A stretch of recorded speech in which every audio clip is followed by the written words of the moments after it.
In today's video, I'm going to teach you how to mark an invoice as paid by recording a payment. By the end, you'll know exactly where to click, what to enter, and how to confirm the invoice is marked paid. First, head to your billing or accounting workspace and click Invoices. You'll usually find this in the main navigation, either on the side or across the top. This takes you to a list of all your invoices, so you can quickly see which ones are open, overdue, or already settled. Next, open the invoice you want to update. You can scroll through the list, use search, or filter by customer, status, or date to find it faster. Clicking the invoice brings up its full details, including line items, totals, and activity history, so you can double-check you've selected the right one before you record any payment. In the invoice view, look to the top right and click More Actions. This menu holds extra options that aren't part of the main buttons. From here, choose Add a Payment. That opens the payment entry panel or dialog where you'll record exactly how the customer paid. Now, enter the payment details carefully.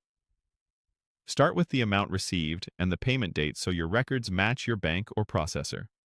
Pick the payment method, such as card, bank transfer, cash, or check, and add a reference or transaction ID if you have one for easier reconciliation later. If there's a place for notes, include any context that might help your team understand the payment, like a remittance reference. Make sure the amount matches the invoice total if you're closing it out completely. If you received less than the full amount, enter the partial payment, and the system will track the remaining balance for you. Take a moment to verify the customer, currency, and totals are correct before moving on.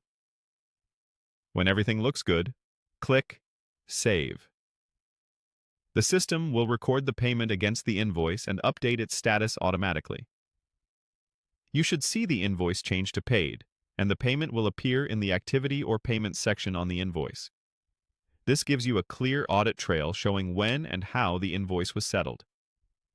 If you don't see the Add a Payment option, you may need the right permissions, or the invoice might already be closed. Otherwise, following these steps ensures accurate records and helps keep your accounts tidy. That's it. Click Invoices, open the invoice, go to More Actions, add a payment, enter the details, and save. Your invoice is now marked paid.